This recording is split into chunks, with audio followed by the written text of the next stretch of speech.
Oodin suunnittelu sai inspiraationsa Helsingin kehittyvästä kaupunkikulttuurista ja siitä, että me haluttiin luoda julkinen rakennus, joka on kirjasto, mutta joka on paljon muutakin, joka on tämmöisten digitaalisten työkalujen käyttämisen mahdollisuus ja oikeastaan semmoisen niin kuin kehittyvän, hauskemman, rennomman, monipuolisemman ja nautinnollisemman kaupunkikulttuurin mahdollisuus. Oodin arkkitehtuurissa tärkeintä on näiden kaupunkilaisten moninaisten toimintojen ja tekemisten yhdisteleminen rinnakkain ja päällekkäin siten, että rakennus ei ole vain yksi asia, vaan se on kolme erilaista toiminnallista maisemaa päällekkäin ja jokaisen näistä maisemista pohjois- ja eteläpäädyt on hyvin erilaisia ja syntyy tämmöinen kolmiulotteinen mahdollisuuksien rakenne.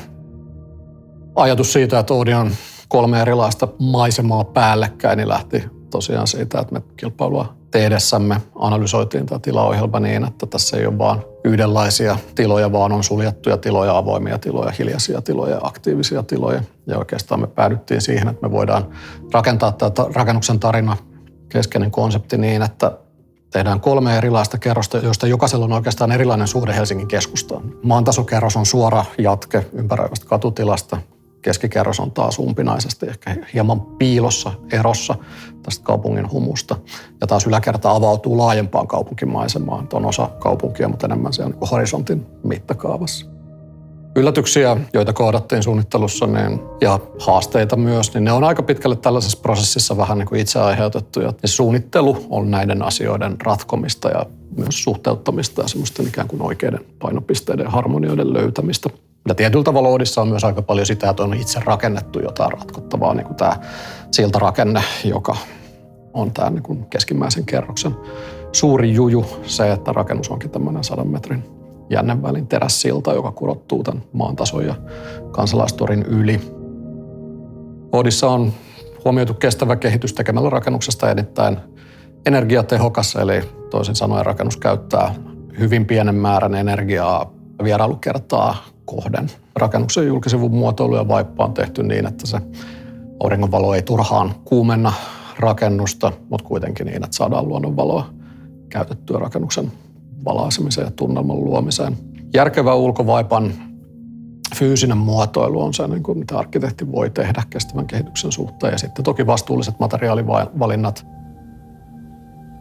mikä ehkä helposti unohtuu, on se, että koko sen rakennuksen tarina alkaa kaupunkilaisten, lasten, nuorten, kaikenikäisten kaupunkilaisten kuulemisesta ja siitä niin kuin semmoisesta ikään kuin isosta yhteisestä ideasta, että meiltä puuttuu Helsingin keskustasta tämmöinen niin kuin yhteinen kirjasto. Kun tämä ajatus rupesi kehittymään 2000-luvun alkupuolella, niin sitten Helsingin kaupunkikirjasto hyvin aktiivisesti sitten kuunteli ja osallisti omia käyttäjiään, eli kaikenikäisiä kaupunkilaisia siitä, mitä eri ihmiset toivoisivat tällaisessa suurkirjastossa kaupungin ytimessä olisi. Ja sitten näistä tuhansista toiveista sitten suodatettiin tämmöinen mielestäni aika hienosti tehty tilaohjelma, johon tämä arkkitehtikilpailu, joka me sitten voitettiin, ne perustui. Ja sitten tämän kilpailun kautta syntyneen perusratkaisun jatkokehityksessä oli sitten tällaisia erilaisia fokusryhmiä, jossa oli myös nuorempia kirjaston käyttäjiä. Oodin-suunnittelussa lapset ja nuoret on asetettu tavallaan täysin samalle viivalle kaikkien muiden käyttäjien kanssa. Lasten aineisto on selkeä osa ton niin kuin 3. kerroksen avoimen kirjamaiseman kokonaisuutta ja se on sen paraatipaikalla täällä pohjoispäädyssä täysin niin kuin samalla tasolla, samassa tilassa kaikenikäisten aineistojen kanssa. Ja taas nuorille ei ole osoitettu mitään omaa tilaa, että menkää te tonne ja tämä on teille varattu alue, vaan koko rakennus on niin lasten kuin nuorten kuin aikuistenkin käytössä. Oodissa tehtiin niin kuin selkeä päätös siitä, että semmoista erillistä nimittelevää nuorten osastoa ei ole, vaan että kuka tahansa saa tietysti lukea juuri senlaisia kirjoja, kun rakennuksesta löytyy.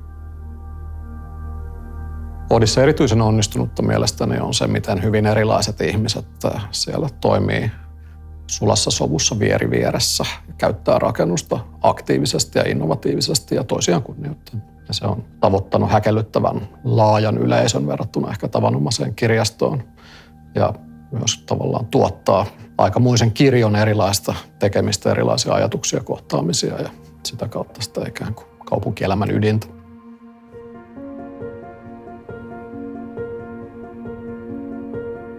Mä oon itse käynyt aika usein Oodissa ja mä oon tykännyt siitä tosi paljon. Mun mielestä se on onnistunut sellaiseksi kaikkien tapaamispaikaksi ja siellä voi lukea tosi hyvin vaikka kokeisiin ja hengata kavereiden kanssa ja vaikka käydä kahvilassa. Se sijaitsee myös tosi keskeisellä paikalla, niin kuin Helsingin keskustassa, että se tosiaan kerää tosi paljon ihmisiä ja itsekin on käynyt siellä monta kertaa. Se oli kyllä tosi kiinnostava, kun suunnittelija kertoi siitä, että se oli rakennettu silleen vähän siltatapaisesti. Että siinä oli tuet kait sivuilla ja sitten se vähän riippusilla tapaisesti.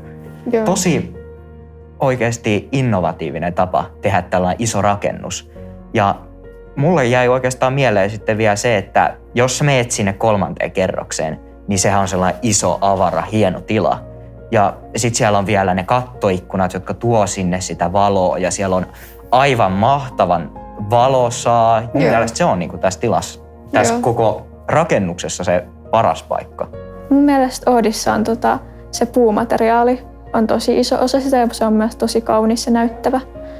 Joo, se on tosi vaikuttavaa, kun kävelee sinne sen ison puiston kautta ja sitten katsoo ylös. Siellä on sellainen iso puinen, vähän laivalta näyttävä sellainen rakennus. Se on kokonaan puuta, niin mun mielestä se on tosi nätti. Muutenkin sitten siinä rakennuksessa on se lasielementti, kun siellä on sisätilassa on tosi paljon käytetty lasia. Kaikki osassa tilassa on vaan lasiseinä. Se on tosi avointa ja modernia. Joo, se avartaa sitä tilaa tosi hyvin. Ja sitten se sopii tähän Oodiin, kun Oodi on tällainen niin kuin uuden ajan kirjasto, moderni kirjasto, jossa tarjotaan niin kuin tulevaisuutta ihmisille. Nykypäivässähän niin kuin nuorille, meille on tosi tärkeää, että rakennukset ja ylipäätänsä kaikki on suunniteltu kestävän kehitysten standardien mukaan. Joo. Oodissa on mietitty nämä asiat läpi, että se ei ole vaan jätetty tuonne taka-alalle, vaan se on otettu konkreettisesti siinä rakennuksessa esille. On just tärkeää niin kuin miettiä, että miten siitä rakennuksesta saisi sellaisen, mikä kestää ja on tulevaisuudessakin sellainen ihana rakennus, mitä ihmiset tykkää käyttää.